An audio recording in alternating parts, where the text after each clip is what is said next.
Very good evening to you. Welcome to The Full View. I'm Shante Yankees. Thank you very much for joining us this evening, and welcome, of course, to the first day of 2019. We hope that it has been a good start.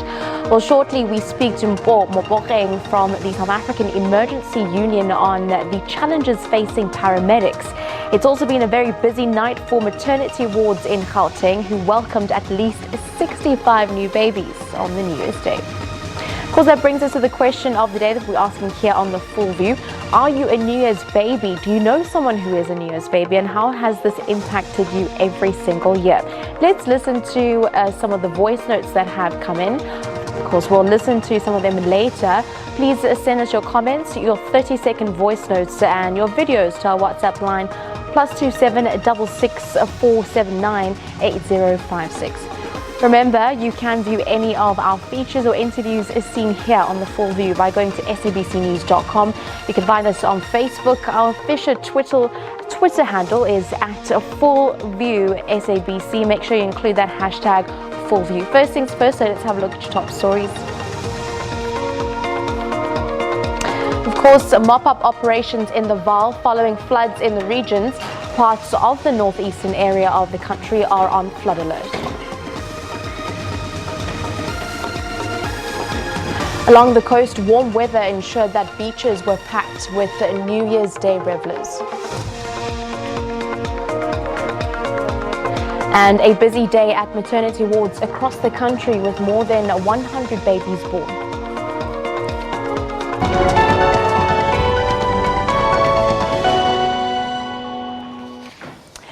Let's have a look at your top story this half hour. Of course, the festive season may be drawing to an end, but for emergency personnel, the work is far from over. They work under very difficult and stressful circumstances, but despite their service, emergency workers have recently come under attack as they attend to emergencies. They've also been robbed of their belongings, forcing them to defend themselves as to undertake the task of saving others. We're now joined in studio by the president of the South African Emergency Personnel Union. Very good evening to you, sir. We thank you very much for joining us. Essentially, just take us through time and time. We're hearing these attacks that are being brought on our emergency personnel. We hear of them being robbed of their belongings. We hear of them being held up at gunpoint. What are some of the main challenges here? Yeah, exactly. Thank you for having me. Basically, we are having so many things that happened in our sector. And I must clearly indicate that it's been 3 years currently as we speak, having such kind of problems. And we've been trying to engage whoever that is responsible to come and assist, but unfortunately we couldn't get any help from them. So that is why currently as we speak, we decided as an organization to say, no, we are on our own, no one is coming to the party. Let's make sure that we protect ourselves, and it's towards the very festive season. So we need to protect ourselves because we understand that each and every day we are attacked. So when you say you've come to a point where you feel you need to protect yourselves, what sort of protection are you talking about? Basically, we said to our members, without being apologetic, we said people must arm themselves. As in carry guns? Exactly, is what we have said, because it's not an easy thing to say it, but guided by the circumstances that we find ourselves in, we came to realize that we are on our own. I must clearly indicate that we have, as an organization, we have attempted to meet with the MECs in various provinces to deal with this matter. Unfortunately, they didn't come to the party. They kept on postponing the meetings and cancel all the meetings. And we only managed to get only one MEC in Eastern Cape, where she promised that she's going to appoint a respond security company to escort ambulances in those areas that are declared as no-go zones.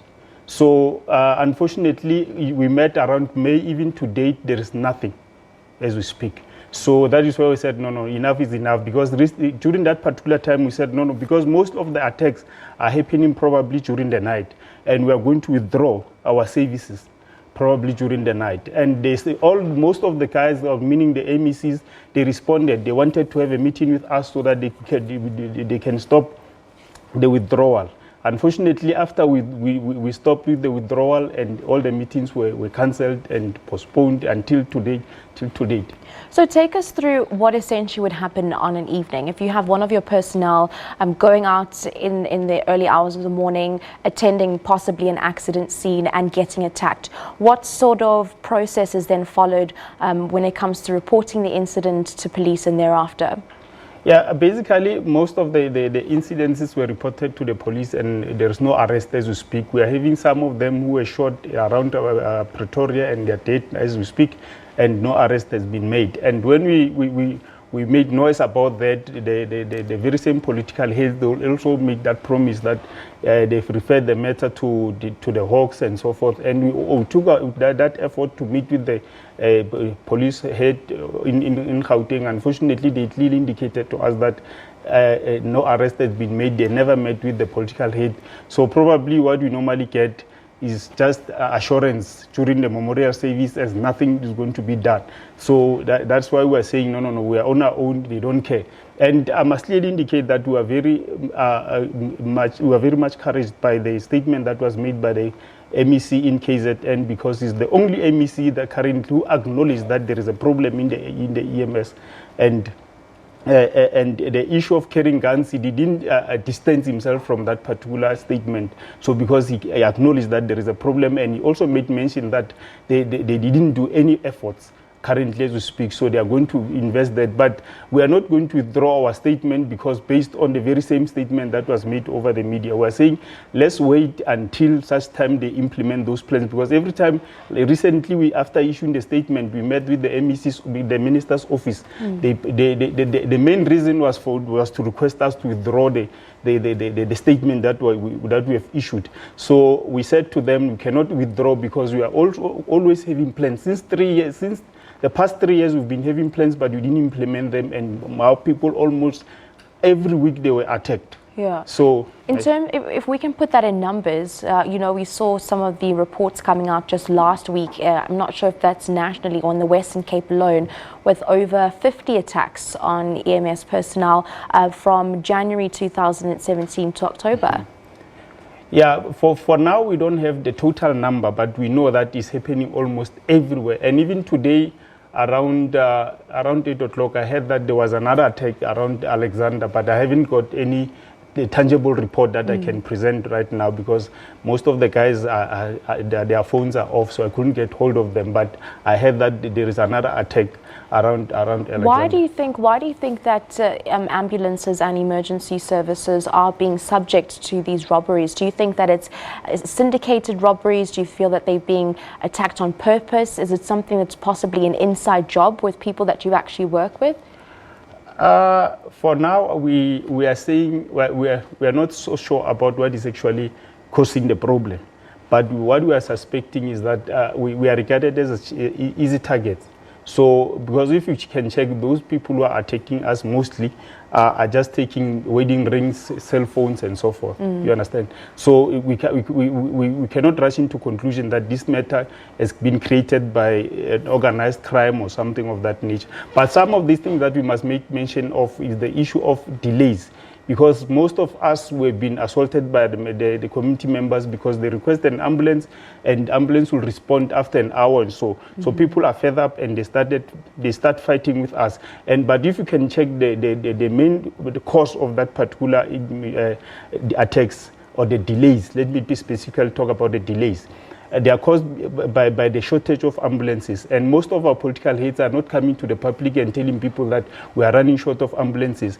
For instance, if I can give you a picture, in Gauteng we might be having 20 ambulance stations, and the MEC will procure 6 ambulance stations, 6 ambulances, and on the very same 6 ambulances will organize a very big event to hand over the ambulances. You are creating a wrong impression to the community that we are having enough resources. And when those resources are short, we normally have such kind of incidences where people are going to be attacked, because the community believe that we have enough resources.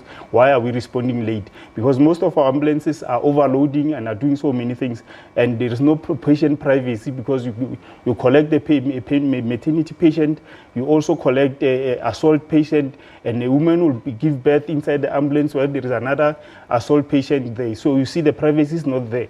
But our people are very quiet about that. They don't talk about that. The ambulances are overloaded wherever they go. So would you then describe some of the attacks as both opportunistic and violent? It probably is. In terms of the demands that you said the MEC or the minister had called for you to retract in your statement, if you were able to speak to anybody from the department or any one of the MECs or from the policing contingents that you've spoken out to, what are your main concerns? What are your main demands? What are your needs from the emergency personnel services when you are on the road in the early hours of the morning saving lives? Yeah, probably we need security. That is where our proposal initially, we said they must actually appoint security companies to escort ambulances in those no-go zone areas. We're not specifically saying in the entire province. We know that there are areas where ambulances cannot reach. For instance, in Rustenburg, we have a place called Sunrise Park. Those people are in need of ambulance. They cannot access the ambulance. They must go out from Sunrise Park to meet the ambulance halfway. So that is one of those problems. So the MECs, the minister, we know that health in the country is operating like a federal state. The minister doesn't have powers. He's always recommending. The people who are having powers that we are quite certain are the MEC, that are the ones who can procure the very same service that we are requesting. Sure, so some very shocking news coming in here. So, and also just tell us about then the after effects, of course, that you have to deal with your personnel when they go through the trauma, when they're being shot. Is there some sort of counseling that you allow for your emergency personnel to go through? Are they afforded that opportunity? Basically, where I'm sitting, the counseling, in most cases, the counseling is questionable. Because mostly we normally deal with traumas in situation. We are always in the trauma situations, and there's no counseling afterwards. That is why we see most of our members are having a problem of alcoholism. So those are the challenges that we're experiencing on daily basis. But we have seen in other areas, partially is happening. The very same counseling will take place partially. Yeah. Now take us through the training and the hours, that your personnel are putting onto the ground. The training, normally, as we speak now, we're having, let me say 98% of people who are having basic life support training, which is probably a month or so. And we also have other ones who are having advanced life support, which is 9 to 12, 10 months. So we've been raising that the training that we're getting, because it's not accredited by SAQA, we need a proper training on those things. Because you remind me of a lot of things, like for instance the OSD, where people were getting money as the government employees. EMS was left out. Because they were claiming during the negotiations that we are not educated, our qualifications are not accredited by SAQA. So whose fault is that? Yeah. You understand? Now also just take us through some of the circumstances in terms of the long working hours that emergency personnel put in. And also, do you think that these ongoing attacks are actually going to be deterring anybody who would actually want to get into the field of saving lives? Let me talk about the working hours. Obviously, we work 7 to 7, which is too much. And most of our members are working for overtime almost every day because of the shortage. And we are having another animal which is called 30%. We must not exceed 30% of your salary and so forth. And that on its own is creating a very serious problem, because currently as we speak, most of the patients are left out because people cannot come and work voluntarily because they've exceeded their 30% of their salary in terms of overtime. So it's creating a very serious shortage as well. So, but currently as we speak, I've realized that the minister, because we're engaging them as well, they requested the DPSA to preclude EMS from that 30% during this festive season. So it's a challenge in a way. So long hours, great service, long service hours also that you're giving back to the community, but it seems as though that it seems to be falling short. On the other end of the stick, you're just getting community attacks. Yeah, it is very disappointing because we're sacrificing a lot in terms of working hours, and if one is attacked while we are having a very serious shortage, it's a very serious disaster for us, and this is creating frustration because and now the way in which we are attacked is happening on weekly basis, and we don't get any help. It's a challenge on its own. We thank you very much for joining us this evening. In studio, President of the South African Emergency Personnel Union, SABC, from Mr. Mpho Mpogeng, just taking us through some of the challenges that emergency service personnel are going through on a day-to-day basis as they risk their lives to save lives. They're also being held up at gunpoint. They've been attacked. We've been having a look at some of those stats that have been released just this year alone, with that increase of emergency personnel attacks, getting attacked nearly every single week. We'll continue to give you news and updates here on SABC News. Do stay tuned. You're watching The Full View.